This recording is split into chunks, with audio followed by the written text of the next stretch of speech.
Hello everyone, welcome to my review of Season 5, Episode 4 of Arrow, titled Penance.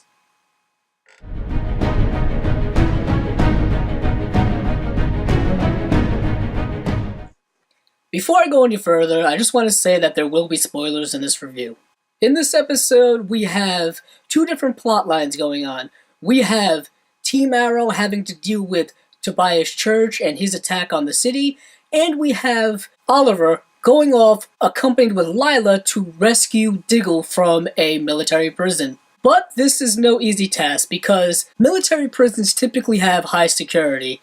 Granted, Oliver has a lot of stealth training apparently. He still has to convince Diggle to leave because Diggle, as we saw in the previous episode, believes that he needs to punish himself for killing his brother. But even though he was so staunch in having to punish himself, he was still able to kind of easily agree to go with Oliver after only a few seconds of discussion, which I thought was kind of interesting and too easy. I thought he would have put up more of a fight, but, I guess things have to progress along. Unfortunately, now he is essentially going to have to hide out and perhaps be on the run because you don't just escape from military prisons and not be hunted down. So that's going to be something to see going forward. Are we going to eventually see him clear his name, or is he just going to be on the run foreseeably for the future? But while that is going on, the rest of Team Arrow has to deal with Tobias Church, who we are seeing is kind of a formidable foe, whose main idea, I guess, is to stir as much chaos within Star City as possible. At least that's what I seem to get from him. I think, of course, his ultimate goal is to defeat Green Arrow, like most of the other villains typically do. But in this episode, he decides he's going to attack a police evidence room and steal the high-powered weapons within it, which I thought was kind of a decent plan, but if you actually look at it, it really needed to work out just right for it to work out properly. In the beginning of this episode, we see Green Arrow and his team on a training run to stop this person who had just stolen some high-tech equipment. They are relatively successful in doing that, but since Oliver is mayor now, he wants there to be complete transparency when it comes to the police department.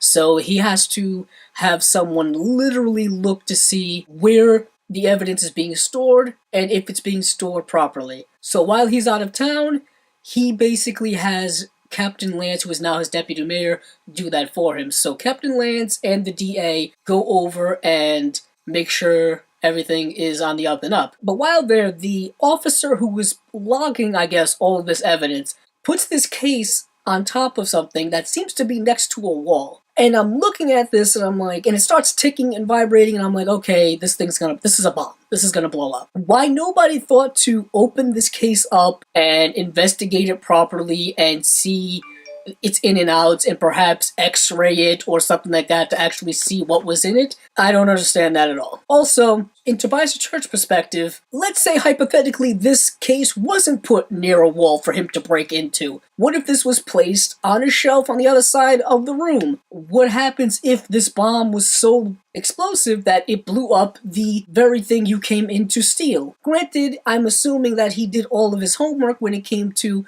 how these weapons were stored, the size and shape of this room, how things were typically stored in this room, but still, for his plan to go through, things needed to happen such and such a way. Granted, it is the 5th season of the TV series. We've seen a lot of contrived writing like this before. It's nothing new for us, but stuff like this still bothers me as a viewer. Essentially now, the B team has to handle Tobias Church, who is kind of too big a foe for them at this stage in their experience and at this stage in their training. Unfortunately, as we saw in the episode, Wild Dog decides to take him on one-on-one, which, if you're a viewer, you know that this was obviously not going to end well. Wild Dog seems to be someone who's very headstrong and makes constant mistakes when it comes to being a vigilante. He constantly seems to do things on his own, then apologize for them, come to his realization, and then do these things again. He has to grow past this, and I think the writers need to have him grow past this, because it's becoming quite tiresome, even in the first 4 episodes of the season. With all that being said, I do kind of feel bad for him because, as we saw at the end of this episode, he is being tortured by Tobias Church, who seems to be a very ruthless character.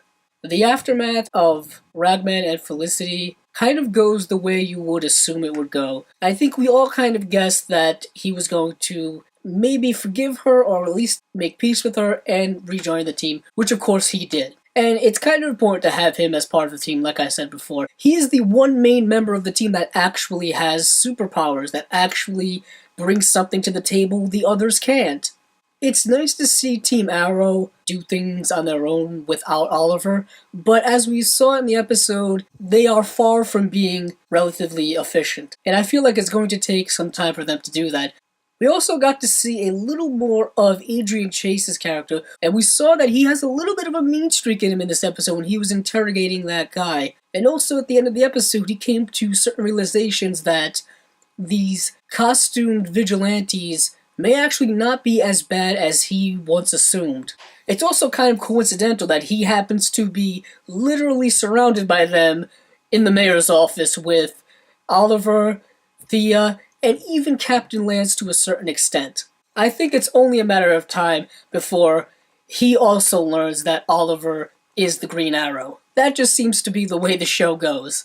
There was also an interesting small scene with Quentin Lance and Thea, where they're getting closer and closer on a more personal level in the sense that she understands how difficult it is to go through his addiction because she has kind of had her addictions in her past before. Whether it was drugs early on in the show or whether it was last season with her bloodlust, she understands how difficult it is to deal with what he's dealing with. Specifically with the loss of Laurel and Sarah being away, time hopping in Legends of Tomorrow. Overall, I have to say, it was a decent episode of Arrow.